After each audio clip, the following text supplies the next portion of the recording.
இசைப்பிரியர்களுக்கு இசை ரசிகனின் அன்பான வணக்கங்கள்.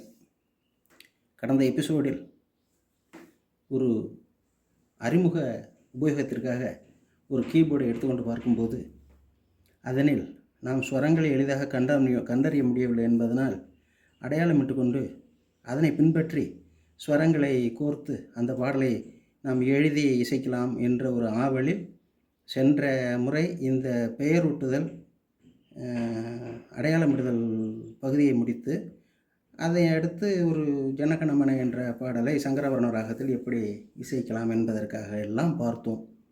தற்பொழுது ஒரு ஸ்வரம் சொல்லியே பாடிய ஒரு பாடல் உதாரணமாக எடுத்துக்கொண்டு பார்க்கும்போது அந்த 7 நாட்கள் என்ற படத்தில் மெல்லிசை மன்னர் அவர்கள் கவிதை அரங்கேறும் நேரம் என்ற பாடலுக்கு ஸ்வரங்களை வைத்து அதனில் முதலில் அறிமுக இசையை இசைத்திருப்பார். அந்த பாடலில் முதலில் ச ச க நி ச ப நி சா ச ச ச ச ம க நி ச ப நி சா ச நி ச ச ப ப ப ப ப ப த ம ம ம க ம க க ம க ம நி ப க ரி ச நீ என்று பாடியிருப்பார். அந்த பாடல் பாடியதெல்லாம் நமக்கு தெரிகிறது. அதை இசைத்து பார்க்கும்போது அது எந்த மாதிரியான ஸ்வரக்கட்டைகளை கோர்க்கிறது என்று பார்க்கும்போது இதே ஒரு கட்டை சுதியிலேயே நாம் எடுத்துக்கொண்டு பார்ப்போம். அதனை பரீட்சித்து பார்க்கும்போது அவர்கள் குறித்துள்ளதும் நாம் எழுப்பக்கூடிய ஒளியும் சரியாக இருப்பதை வைத்து பார்க்கும்போது உண்மையிலேயே அடையாளம் காணுதலுக்கு இது இந்த எழுதி ஒட்டி பின்தொடர்தல் ஒரு வாய்ப்பாக அமையும் என்பதனை நாம் அறிய முடியும் என்பதற்காக இந்த சிறு எபிசோடில் இந்த விளக்கங்களை தருகின்றேன்.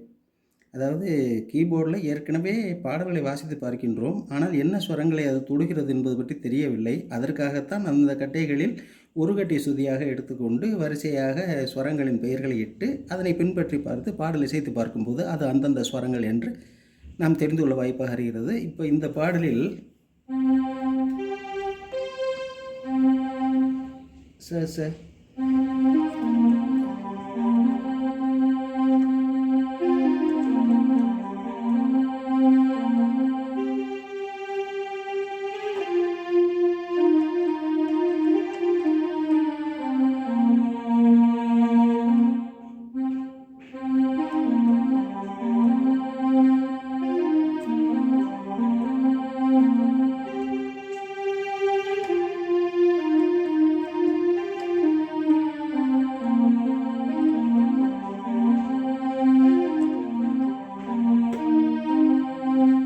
இவ்வாறாக நாம் பின்பற்றுவதற்கு எளிதாக அமைகிறது.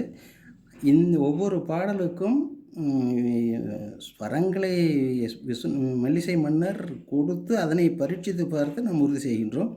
இவ்வாறு பாடல் நமக்கு நன்றாக தெரிந்திருக்கும் பொழுது இந்த ஸ்வரங்கள் முதல் கட்டையில் ஆரம்பித்து கொண்டு முதலில் சாப்பாசா தெரிந்து கொள்ள வேண்டும் என்பது வலியுறுத்தியுள்ளார்கள்.